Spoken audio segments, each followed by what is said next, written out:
Lahir dari semangat perjuangan bangsa, Universitas Gadjah Mada tidak hanya berdiri sebagai pusat ilmu pengetahuan, namun sebagai simbol perjuangan dan harapan terciptanya cendekiawan yang membumi dan dekat dengan rakyat. Kampus kerakyatan bukan hanya sekedar julukan, namun sebagai cerminan dari sejarah panjang berdirinya Universitas Gadjah Mada.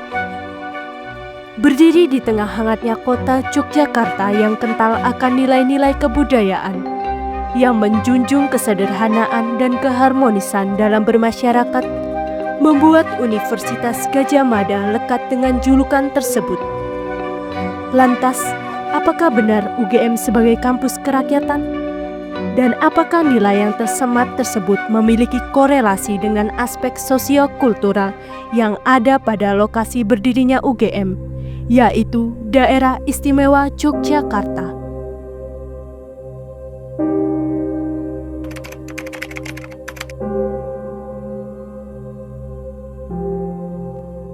Oke, perihal UGM sebagai kampus kerakyatan kan itu jadi salah satu bahasa mungkin ya, jati diri UGM. Salah satunya itu adalah UGM sebagai kampus kerakyatan. Mungkin pemaknaan kampus kerakyatan tersebut lebih mengarah kepada bagaimana UGM sebagai institusi pendidikan berbasis lagi-lagi Pancasila untuk menjalankan proses pendidikan yang ada di dalamnya, iklim pendidikan yang ada di dalamnya. Namun, apakah ketika ditanya UGM dijuluki sebagai kampus kerakyatan, apakah saya setuju atau tidak? Mungkin kita bisa lihat kembali lagi terhadap kondisi yang ada di masa sekarang. Kalau itu kan mungkin pembentukan jati diri UGM itu memang pembentukannya dari awal toh, pada saat UGM berdiri. Cuman apakah masih terus relevan hingga saat ini? Mungkin bagi teman-teman mahasiswa melihat kondisi sekarang, banyak sekali demo-demo dari mahasiswa atau pertentangan dari mahasiswa menganggap bahwasanya misal waktu teman-teman 24 belum masuk itu, pas baru mau masuk di UGM ada demo untuk perihal tingginya UKT gitu. Ketika kerakyatan disandingkan dengan bahwasanya UGM itu adalah kampus yang sangat affordable bagi calon mahasiswa untuk berkuliah di UGM, tapi nyatanya demo tersebut mengindikasikan bahwasanya kerakyatan yang dimaksud atau affordable atau kampus yang murah dan bisa menempuh pendidikan bagi seluruh masyarakat Indonesia apakah masih relevan, sedangkan demo-demo tersebut pernah terjadi gitu loh, dan itu terjadi setidaknya 1-2 tahun belakangan ini, yang artinya sebenarnya kalau kita melihat relevansi pada saat ini, zaman sekarang misal 2025 yang melihat juga harga pendidikan semakin tinggi, ya sudah tidak merakyat lagi. Dari aku sendiri sih setuju ya. Kenapa tuh? Karena kalau kita lihat bagaimana UGM berdiri aja itu udah sangat merakyat gitu. Mereka tidak hanya terbuka bagi kalangan elit aja, tapi juga oleh masyarakat luas. Sebenarnya aku nggak bisa juga bilang antara setuju nggak setuju, karena ini kayak netral, tapi aku pernah dengar. Cuma itu bingung yang dimaksud kampus kerakyatan ini tuh arahnya itu kemana. Kalau ada yang bilang mungkin sosio-kultural atau segala macam masyarakat mahasiswa UGM tuh dari berbagai wilayah, suku dan lain-lain tuh mungkin bisa aja, tapi aku bingung persepsinya ini kemana gitu. Harusnya ada secara spesifik gitu sih, ini kerakyatan tuh dalam arti apa gitu. Aku setuju banget sih. Nah, kenapa tuh? Soalnya kalau kita lihat dari beasiswa sendiri, di UGM tuh banyak banget beasiswa. Terus yang kedua, mulai dari kuliah tunggal itu juga menurutku nggak terlalu tinggi gitu. Karena disesuaikan dengan kondisi ekonomi dari setiap mahasiswanya. Dan ketika memang mahasiswanya merasa keberatan, itu bisa dilakukan aju banding. Di setiap semesternya pun masih bisa gitu melakukan banding.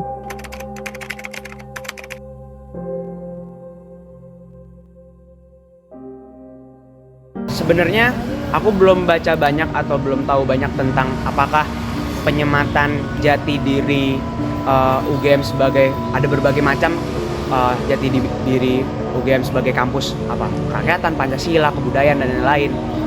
Apakah itu ada korelasinya dengan bisa ditilik secara geografis, misal sekarang di Yogyakarta?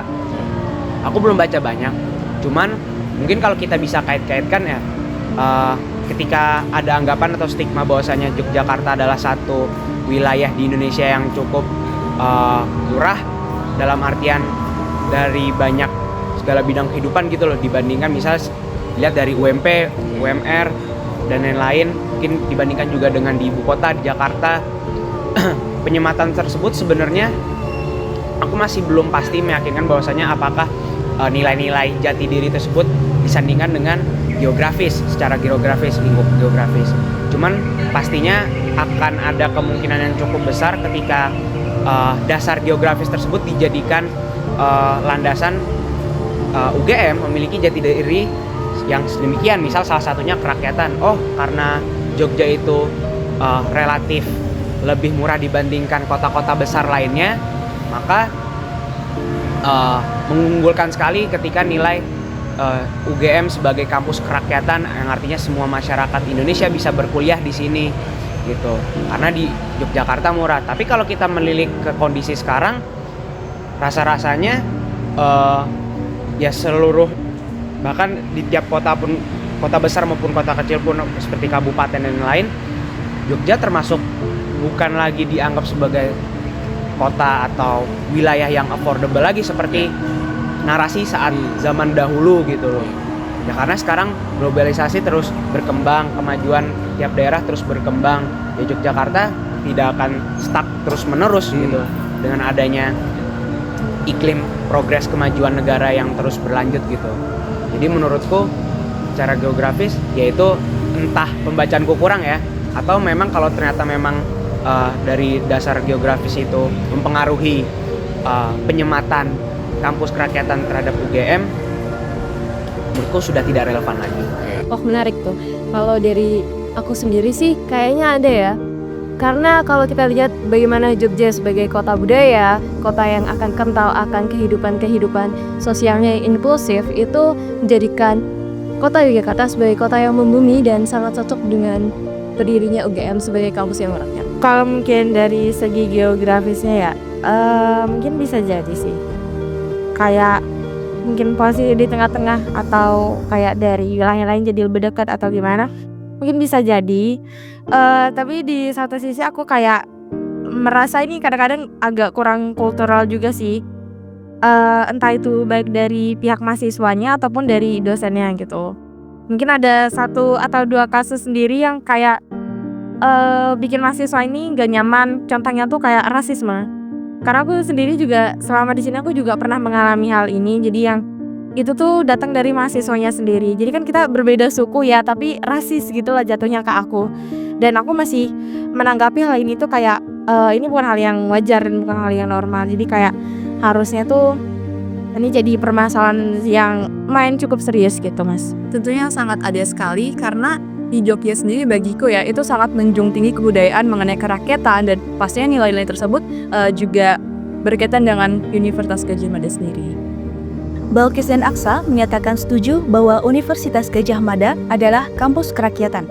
Menurut mereka, UGM sebagai kampus kerakyatan tercermin dari tersedianya berbagai program beasiswa serta penyesuaian biaya kuliah dengan kondisi ekonomi mahasiswa.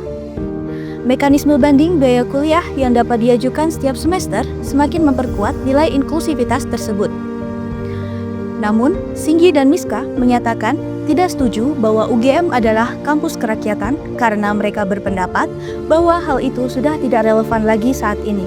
Singgi menyoroti adanya demonstrasi dan pertentangan mengenai uang kuliah tunggal yang menunjukkan bahwa UGM tidak merakyat lagi. Di sisi lain, Miska merasa bingung dengan arah spesifik dari kampus kerakyatan dan tidak setuju bahwa UGM adalah kampus kerakyatan karena biaya kuliah masih belum menyesuaikan kondisi ekonomi mahasiswa. Ia juga melihat bahwa mahasiswa UGM tidak mencerminkan nilai-nilai kultural yang diharapkan. Sementara, Singgi melihat bahwa UGM sebagai kampus kerakyatan merupakan jati diri dan pemaknaan UGM sebagai institusi pendidikan yang berbasis Pancasila. Hal ini berbanding terbalik dengan pandangan Balkis dan Aksa mengenai UGM didirikan dengan tidak membatasi akses hanya untuk kalangan elit, melainkan membuka kesempatan seluas-luasnya bagi masyarakat. Hal ini menegaskan posisi UGM sebagai institusi pendidikan yang sangat merakyat dan inklusif. Nilai-nilai kerakyatan yang diusung UGM sangat terkait erat dengan kebudayaan yang tumbuh dan berkembang di Yogyakarta, yang dikenal sebagai pusat budaya yang mengedepankan kehidupan sosial inklusif dan membumi. Ini menjadi fondasi kuat bagi UGM dalam mengintegrasikan nilai-nilai tersebut ke dalam proses pendidikannya, menjadikan UGM sebagai kampus yang tidak hanya akademik, tetapi juga bagian integral dari masyarakat dan budaya setempat. Dari sini, kami menyoroti adanya perbedaan perspektif mengenai pendefinisian UGM sebagai kampus kerakyatan. Untuk itu, kami juga menanyakan pendapat dari Dr. Heri Santoso, selaku dosen dan peneliti Fakultas Filsafat UGM, untuk mendapatkan perspektif lebih lanjut mengenai isu ini.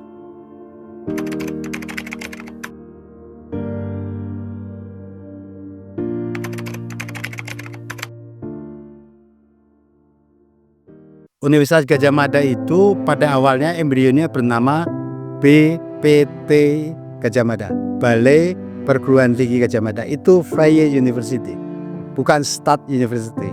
Artinya Universitas Merdeka yang lahir dari rakyat dan lahir dalam rangka mengawal negara yang baru berdiri, bukan mengambil fasilitas dari negara. Itu yang pertama.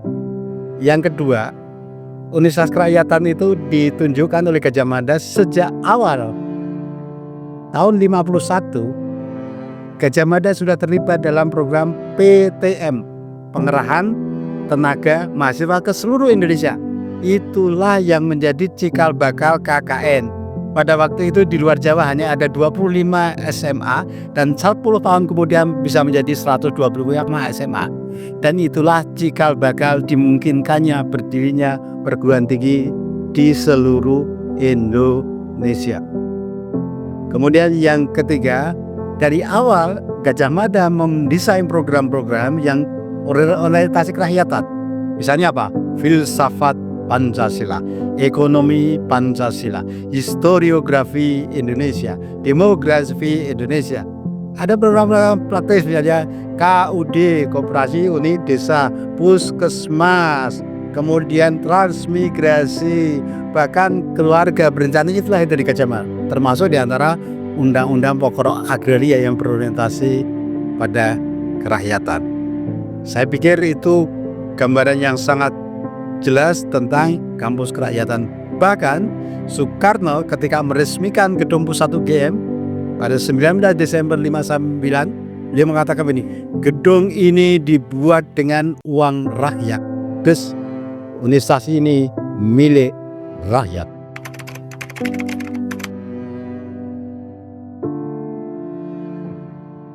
UGM sendiri lahir dari keraton, karena dulu konsepnya keraton, kaprajan itu kepemerintahan, kampus, kemudian kauman itu keagamaan, kampung itu satu kesatuan. Maka Sri Sultan merelakan keratonnya untuk orang-orang yang belajar di sana. Dulu namanya masih BPT Gadjah Mada. Itulah konsep tahta untuk rakyat. Jadi tahtanya itu diserahkan untuk rakyat, dan Universitas Gadjah Mada kepanjangan dari itu. Maka kalau filosofi Yogyakarta mengasah mingising budi, memasuh malaning bumi, amamayu ayuning bawono, itu sangat cocok dengan Gadjah Mada. Mengasah mingising budi, diasah budinya tidak hanya intelektual tapi juga emosional, jadi juga spiritualnya. Tapi ketika sudah pengabdian itu memasuh malaning bumi, membersihkan segala macam keburukan di muka bumi, amamayu ayuning bawono, dalam bahasa kampus pengabdian kepada masyarakat. Tapi jangan lupa pelestarian ilmu untuk masyarakat. Gadjah Mada lahir tumbuh dari rakyat. Gadjah Mada tidak ada artinya kalau tidak kembali ke rakyat. Maka simbolisasi penataan tanaman dan pepohonan, gedung-gedung di Gajah Mada. Kalau di keraton itu kisah perjalanan dari kelahiran sampai kematian. Kalau Gajah Mada sepenggal kisah kehidupan dari bundaran sampai ke hutan Gajah Mada. Dari nothing ke something. Kisah perjalanan calon negarawan, calon profesional, dan calon ilmuwan.